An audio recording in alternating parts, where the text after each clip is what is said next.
three primary demographic changes are taking place in the U.S. One, the population is just growing.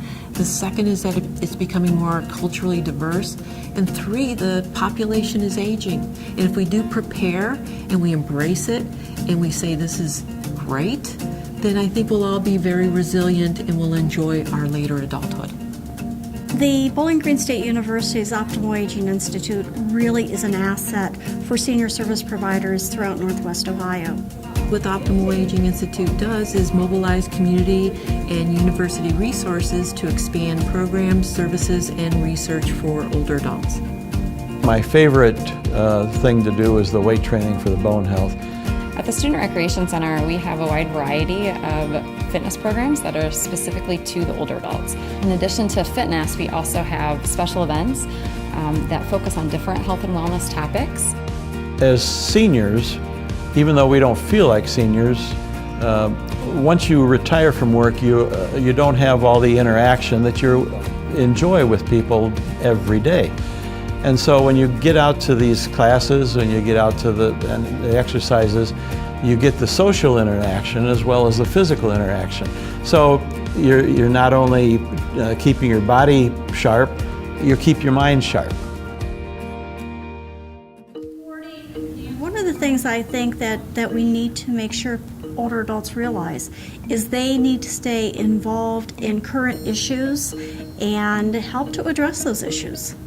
One example of how we're addressing a very unique challenge facing older adults today is the opioid crisis. And we know within Northwestern Ohio, 46% of individuals who overdose are over the age of 45. When we did some research, we found out that there weren't very many preventive programs being developed. And the OAI Institute, they were beginning to say, well, why don't we go out and start taking a look at what can we do to prevent?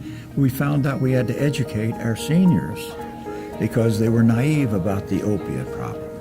So the Optimal Aging Institute, working with the Area Office on Aging of Northwestern Ohio and the Wood County Committee on Aging, we are specifically planning workshops and programs for older adults, their caregivers, providers of aging service networks, to learn about how the opioid crisis specifically affects older adults. What we're finding out with our research, these seniors will go to meetings, social meetings, church meetings, and one will say to the other, oh, I've got a pain today. And they say, one of those will say, well, I've got a pill for that. And they'll give that pill to someone. And then all of a sudden that pill takes that person. So they'll go back to that person and say, can I get another one of those pills? And unbelievably how difficult it is for them. All of a sudden they are hooked. Other ways that older adults are affected by the opioid epidemic is that grandparents are raising the children that unfortunately no longer can be parented because the parents are either incarcerated, that they have overdosed and they have died, or they are still actively using. So grandparents are now being asked to raise their grandchildren. Just in Lucas County, we estimate there are 9,000 children being raised or living with grandparents, aunts, or uncles. Well, that's a financial burden, but it's also a psychological problem. And we're trying to develop programs that are informing as well as doing research so that we know where we need to go and what we need to teach, how we can support them. Older adults are also impacted by the opioid crisis because many individuals will look at older adults as easy targets for money to then buy their drugs. So older adults have to be very careful with scammers. I've known that it's a problem. I didn't realize how bad of a problem it is in Ohio. That's what struck me.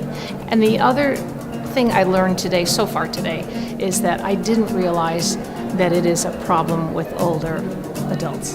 That was news to me. I thought it was a younger problem. I think what's really interesting about these kind of institutes and why BGSU is invested is it really brings together researchers, practitioners, community members, and creates a space to really think critically about things we all care about, which is aging successfully, caring for our families, and thinking about how we build a vibrant region for older adults. Our goal is that older adults can age reaching their full potential, and that's what we define as optimal aging.